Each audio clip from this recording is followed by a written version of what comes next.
মই মানে বহুত দিন আপোনাৰ জয়ন্ত মল্লক 5 বছৰ ওচৰৰ পৰা বিধানসভাত দেখিলোঁ ন।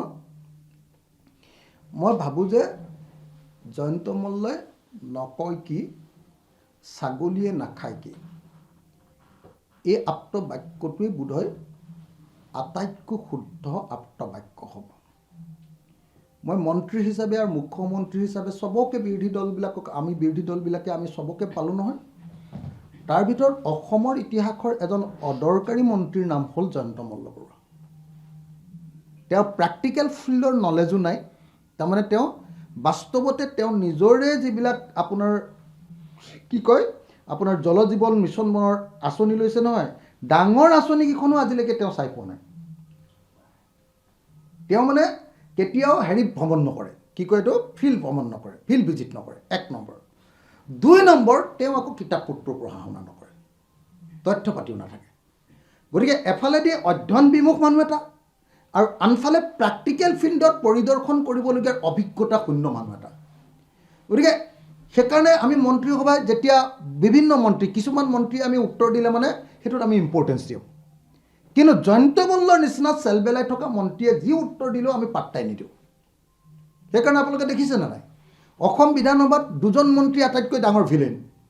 1 নম্বৰ মন্ত্ৰীজনৰ নাম অশোক সিংঘাল আৰু 2 নম্বৰ মন্ত্ৰীজনৰ নাম জয়ন্ত মল্লবৰুৱা। এই 2জনে ভিলেন, তেওঁলোকৰ কোনো কাম নাই, অকল কমিশ্যন খাবৰ কাৰণে, টকা খাবৰ কাৰণে জয়ন্ত মল্ল আহিছে। আৰু এতিয়া জয়ন্ত মল্লই BTAD হাগ্ৰামা মহিলাৰীৰ লগত লগ লাগি অসমলৈ অহা সকলো বস্তুৰ ওপৰত এতিয়া চিণ্ডিকেট চলাইছে। মই কেটেগৰিকেলি জয়ন্ত মল্লবৰুৱাক একিউজ কৰিছোঁ, অভিযোগ কৰিছোঁ।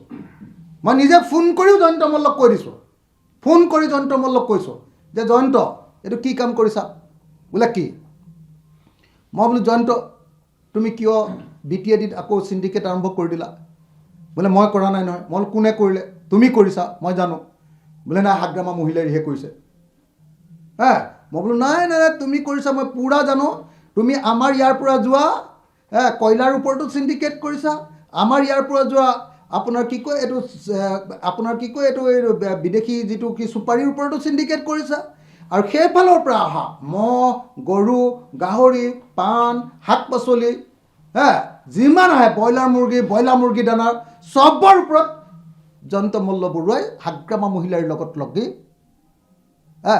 একদম চিণ্ডিকেট কৰিছে। অসমলৈ অহা চব বস্তুৱে ওপৰতে চিণ্ডিকেট কৰিছে, আৰু অসমৰ পৰা যোৱা চব বস্তুৰ ওপৰতে চিণ্ডিকেট কৰিছে। চিণ্ডিকেট মাষ্টৰ জয়ন্ত মল্ল, কাম নাইকিয়া কমিশ্যনভোগী জয়ন্ত মল্ল। সেই জয়ন্ত মল্লই যদি মোক গালি পাৰিব খোজে আৰু মোক যদি তেওঁ আজমলৰ লগত তুলনা কৰিব খোজে, তেতিয়াহ'লে মই জয়ন্ত মল্লক কি বুলি ক'ম? আৰু চিণ্ডিকেট মাষ্টৰ বুলি ক'ম, বেয়া কি ক'বলগীয়া আছে?